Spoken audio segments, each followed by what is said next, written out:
He understands that piece about being a servant, right? We need a workhorse. We don't need a show horse. Youngstown State's Board of Trustees vote to offer Congressman Bill Johnson the job of being the university's next president. Hello, I'm Stan Boney. When the process began of replacing Jim Tressel as Youngstown State's president, few people could have thought that Congressman Bill Johnson would be the first person offered the job. And let's be clear, it's not a done deal yet. In a statement today, Congressman Johnson called it a very difficult decision to make. The faculty union, its statement expressed problems with the process, saying there was zero transparency, calling it a, quote, blatant disregard and lack of respect for the university community. First News reporter Nadine Grimley was at the meeting this afternoon where the decision was made. She has her top story tonight at 10.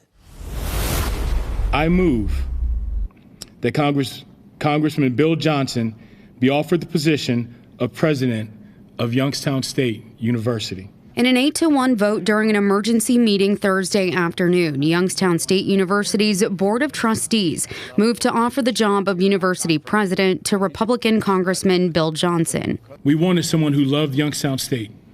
We wanted someone who was passionate about this university, who'd be passionate about the students. And that's what we have.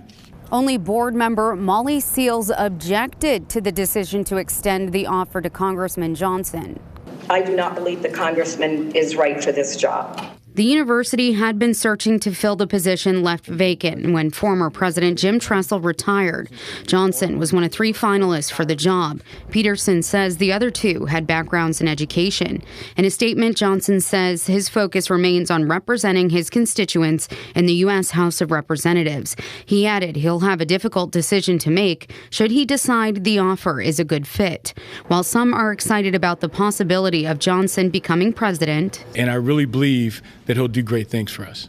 Others, not so much. YSU faculty union spokesman Mark Vopat issued a statement saying, in part, we are surprised and disappointed that the board would offer the presidency to anyone without first having a campus visit to meet with university stakeholders, especially someone with no higher education experience or a terminal degree in any academic field.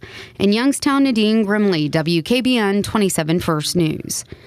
Hi everyone, I'm Lindsay Watson. Thanks for watching the WKBN 27 First News YouTube channel. If you want more video news, subscribe to our channel. And don't forget to download the WKBN 27 First News app for breaking news alerts.